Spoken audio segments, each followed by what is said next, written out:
Ano natin? Lampit ko.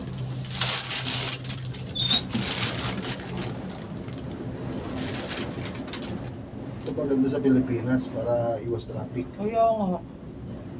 Nakurapat naman kasi. Ay, pa, yun o, taso. Oo, doon pa nga daw tayo eh. Doon pa daw tayo.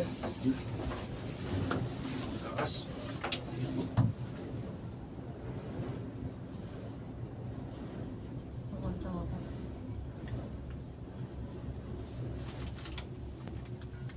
Mura na rin ang 20, di ba?